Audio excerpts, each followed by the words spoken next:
Buongiorno, buon inizio di settimana, buon lunedì, benvenuti a questo nuovo appuntamento con la rassegna stampa di Telecolor, pronti a sfogliare quotidiani nazionali e regionali. Oggi insomma tutto il racconto dei quotidiani nazionali su questo attentato alla festa delle luci in Australia, la festa degli ebrei su una spiaggia australiana, la spiaggia di Bondi Beach.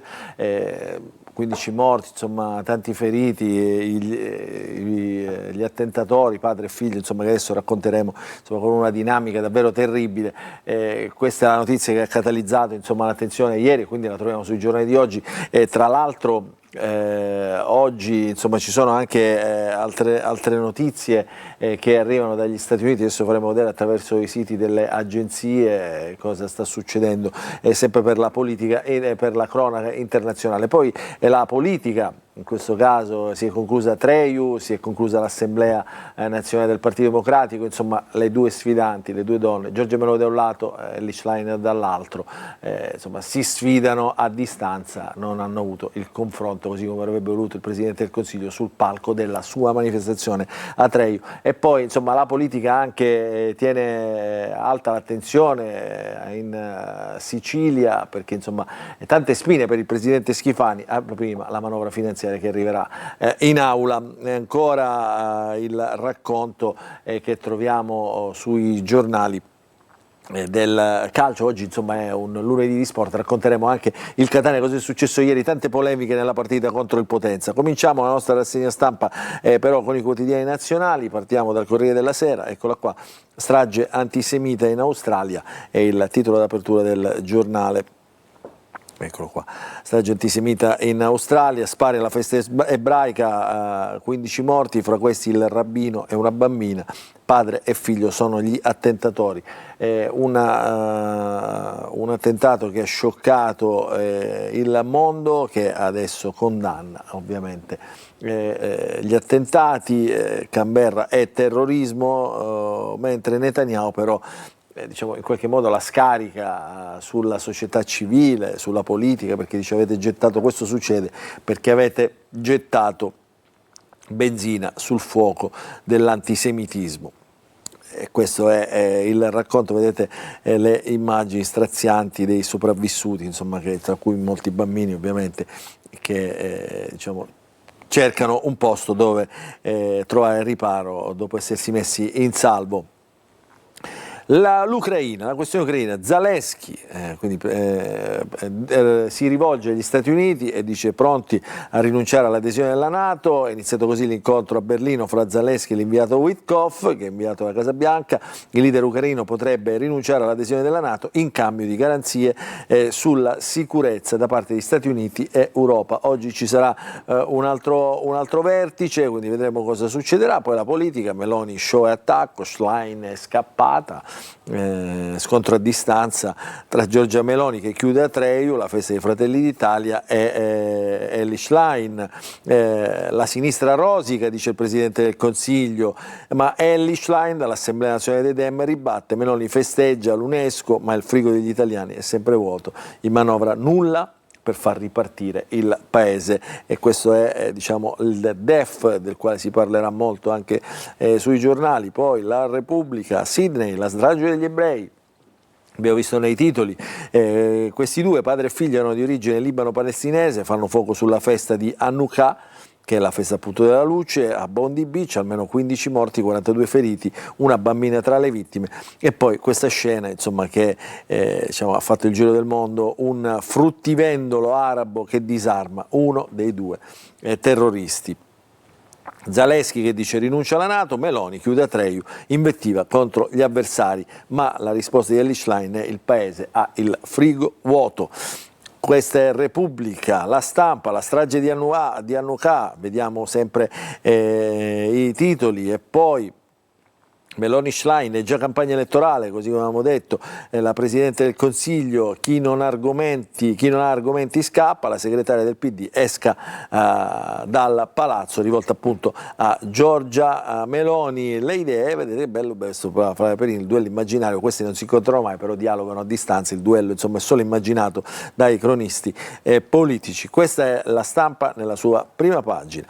Andiamo a vedere il Quotidiano Nazionale, Gruppo Quotidiano Nazionale, Giorno, Resto del Carlino. Berlino e la nazione.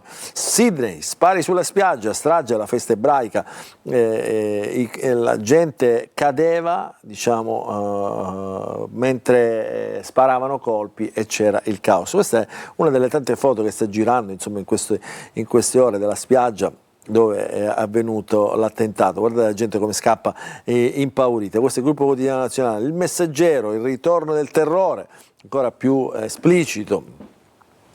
La strage antisemita a Sydney, spari in spiaggia mentre si celebrava la festa, 16 vittime, qualcuno dice 16, qualcuno parla di 15, e poi Meloni, Elli scappa, di noi l'Italia si fida, Giorgia esca dal palazzo, ancora le frasi di Elly Schlein. Andiamo a vedere invece all'interno i quotidiani come raccontano questa strage, perché prendiamo il Corriere della Sera, perché insomma le scene sono incredibili. Qui c'è la foto, diciamo, del luogo dell'episodio. Ci troviamo in Australia, a Sydney, parte orientale appunto dell'Australia, dove c'è la capitale. Questa è la spiaggia di Bondi Beach, e qui vedete i colpi sparati, non so se riusciamo a vederli, i colpi sparati all'interno, cioè verso la spiaggia, eccoli qui, dai terroristi, dai due terroristi, padre e figlio.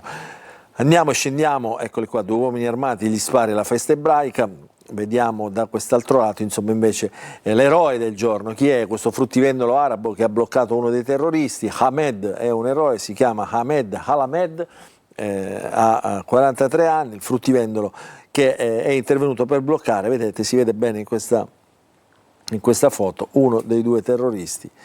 Il terrorista è questo che vedete in questa foto, che lo facciamo vedere qua, è il fruttivendolo che lo ha bloccato, è proprio questo uomo qua che si chiama Hamed Halamed. Andiamo e ritorniamo sulle prime pagine dei giornali per vedere un po' di quotidiani politici. Insomma, dopo la festa di Fratelli d'Italia partiamo col Foglio, sindacato non partito, il no all'antagonismo ideologico e al populismo, sia la responsabilità del metodo. Daniela Fumarola marca le differenze tra Landini. Daniela Fumarola è la segretaria della CISL, questo è il Foglio. Andiamo a vedere il giornale, eccolo qua, la sfida di Giorgia, Schlein funge, il campo largo si fa solo da noi, la Premier contro la sinistra che rosica, lo Stato torna a fare lo Stato, l'ho detto in riferimento al Sud. Questo è il giornale quotidiano di centrodestra, diretto ormai da settimane da Tommaso Cerno. Secchi sul Libero, meno male che c'è la sinistra, perché il discorso di Giorgia ad Atreju tende a sbeffeggiare i progressisti, si portano sfiga da soli. Grazielli fa parlare di noi, Greta buon segno, ci critica, e quando Landini sciopera i treni arrivano puntuali, rimarca il segno Salvini.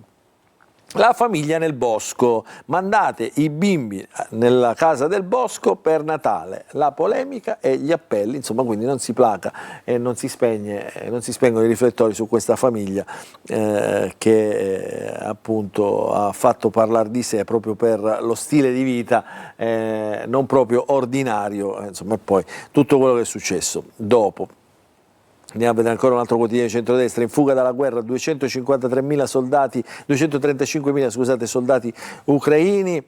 L'Unione Europea vuole continuare il conflitto, la popolazione no. Questo è il tema che pone oggi La Verità con questa prima pagina. I militari hanno un'età media sopra i 40 anni, però in prima linea ci sono pure sessantenni, perché un quarto delle persone mobilitate per il fronte non si è presentato. D'altronde, se gli aiuti finiscono in Bater d'Oro, questo con i puntini di sospensione lascia intendere quello che non vorremmo intendere. Poi il Tempo, esclusiva del Tempo, Daniele Capezzone.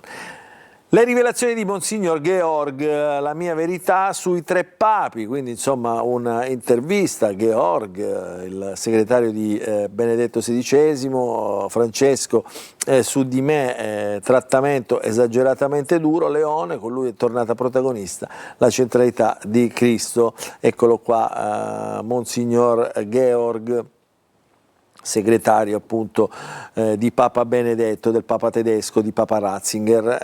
Ancora chiudiamo la nostra rassegna stampa nella parte nazionale con questa prima pagina del Fatto. Kiev, mazzette sui carri armati subito dopo l'invasione russa. Intanto Zelensky dice addio alla NATO, sugli asset l'Italia rischia, e poi la festa di Fratelli d'Italia messa in taglio alto con l'attacco prima di Fratelli d'Italia alla CGIL, ai magistrati, a Elly Schlein che risponde è senza idee e fugge. Ci fermiamo, piccola pausa, poi quotidiani regionali.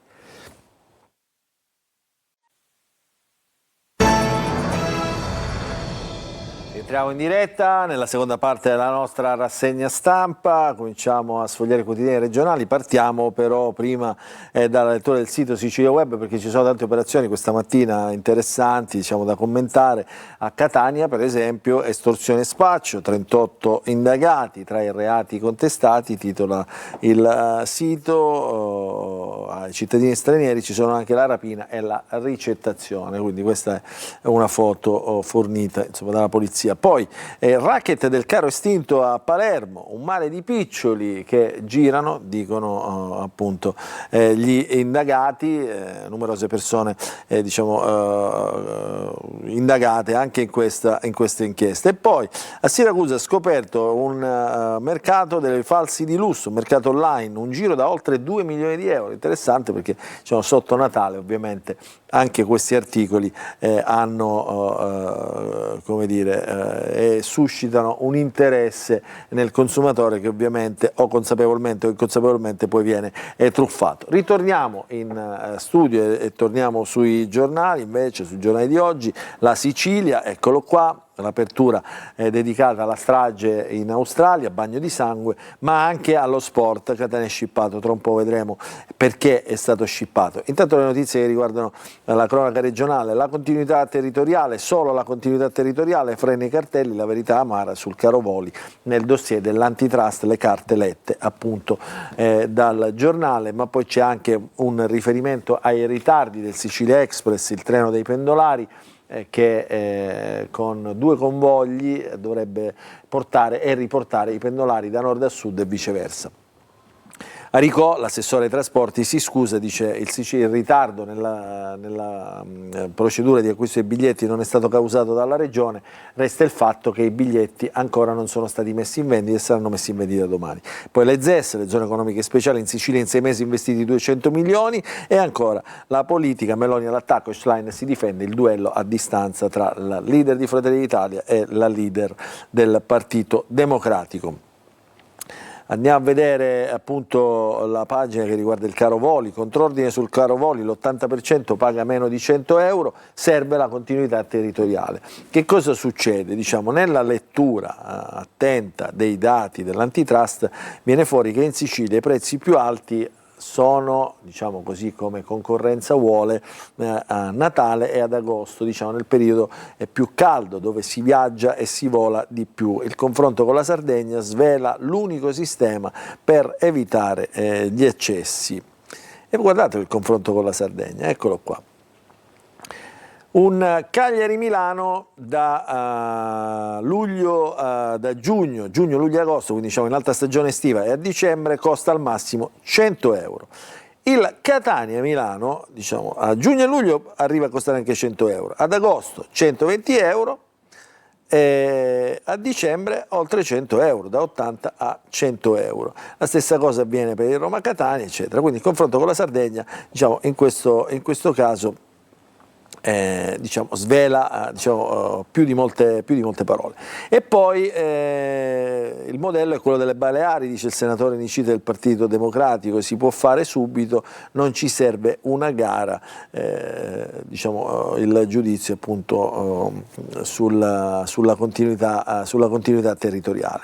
Andiamo a vedere altre pagine, sempre sul giornale, il caso Vecchio, dove tocca duro, la mafia si ritira. Il caso Vecchio è appunto l'estorsione o la tentata estorsione, meglio, al Cosedil di Gaetano Vecchio in un cantiere a Messina, dai costruttori edili, dall'associazione siciliana e catanese dei costruttori edili, solidarietà all'imprenditore, che ha denunciato il pizzo, pensate un po', chiamato 4.0, perché la richiesta è arrivata con un telefonino dal carcere. Speranza del Partito Democratico ieri a Catania, alla festa dei Dem, ha difeso il modello il sistema sanitario nazionale, un modello da difendere col coltello tra i denti, perché il rischio, dice, è passare, diciamo, al sistema a pagamento, e sarebbe una iattura, insomma, per i cittadini soprattutto. Andiamo a vedere la prima pagina della Sicilia, scusate, di Catania. Gli orti urbani della Susanna al centro, diciamo, dell'interesse della speculazione edilizia. Scendono in piazza i cittadini che chiedono di tutelare appunto questo orto verde. Ieri camminate 200 persone tra associazioni ambientaliste appunto e cittadini. E poi un caso che ha tirato fuori la Sicilia, il caso del B&B del capo di gabinetto. Appare violato in via San Giuseppe al Duomo l'obbligo di esporre il CIN. Il CIN cos'è? Questa etichetta, diciamo, che riporta ai dati del proprietario il CIN, quindi una targhetta con il CIN. Questo caso sembra sia stato violato, pensate da chi? Da Ferraro, che è il capo di gabinetto del sindaco. Questa è l'inchiesta del Giornale, vedremo come risponderà, insomma, il dirigente del comune di Catania, il più alto in carica. Tante notizie di cronaca le troviamo anche sulla pagina della Sicilia, all'interno del tomo catanese, all'interno delle pagine. Poi invece sfogliamo la prima pagina del Giornale di Sicilia, che mette in primo piano la politica, prima le feste e poi il rimpasto. La roadmap di Schifani, priorità alla finanziaria, la DC che è fuori dalla giunta, e il nodo dell'assessore al turismo Elvira Amata, accusata ovviamente da tanti, dall'opposizione, insomma, di aver ricevuto un trattamento diverso rispetto agli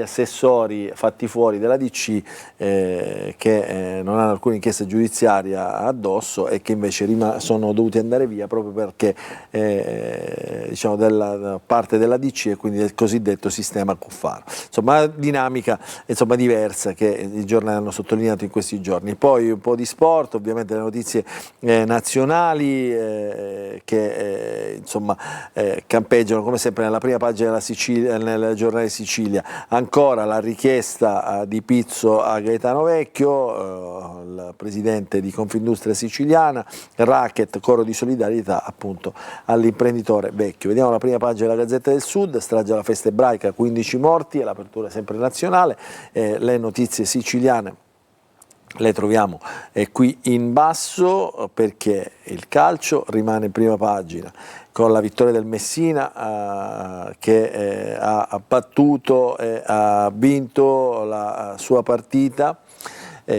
Poi il pizzo con la denuncia di Vecchio e la solidarietà, insomma, dei costruttori edili, ma anche della politica, al presidente di Confindustria. E poi ancora l'ex direttore del Policlinico di Messina, adesso si trova al Policlinico di Catania Santo Rocito, fa il suo bilancio appunto a Messina. Dalle pagine di Messina, della Gazzetta del Sud, vediamo una notizia curiosa: la nave Piero della Francesca dopo 20 anni torna alle Olie, prima lo spostamento del traghetto Laurana e la sostituzione con la Pietro Novelli, adesso Caronte e Tourist, Isole Minori, decide un nuovo avvicendamento, forti perplessità dei residenti e degli imprenditori locali. Insomma, una curiosità che arriva dalle Olie. Prima di chiudere il calcio con il Catania, con tutto quello che è successo, vediamolo qui: il Catania stoppato a Potenza dalla prova TV, che errore, il 2-1 di Rolfini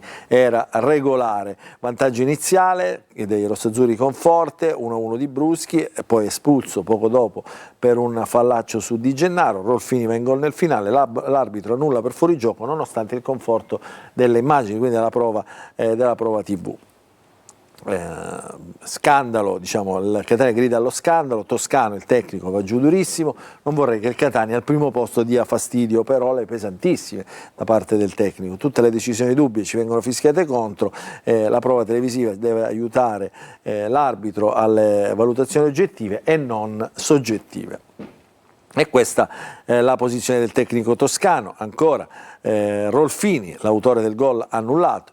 Come possiamo accettare un verdetto finale così ingiusto? L'arbitro a fine gara mi ha detto che non era sicuro della sua decisione. Quindi, insomma, è una settimana, il primo giorno di una settimana che sembra una settimana di polemiche, insomma, per il calcio. Lo vedremo ovviamente negli nostri approfondimenti, le nostre trasmissioni televisive dedicate allo sport. Insomma, faremo vedere anche le immagini della Moviola. Poi le partite, come sono andate? Il Catania rimane in testa alla classifica, però agganciato dal Benevento che ha battuto nella partita della 18ª giornata il Giuliano.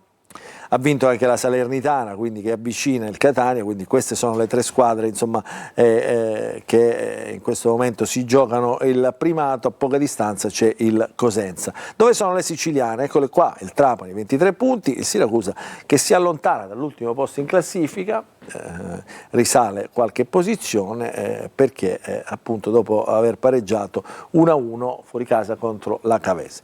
Con questa notizia noi chiudiamo la nostra rassegna stampa di oggi, vi ringraziamo per averci seguito, vi auguriamo un buon inizio di settimana a tutti e un buon proseguimento di giornata.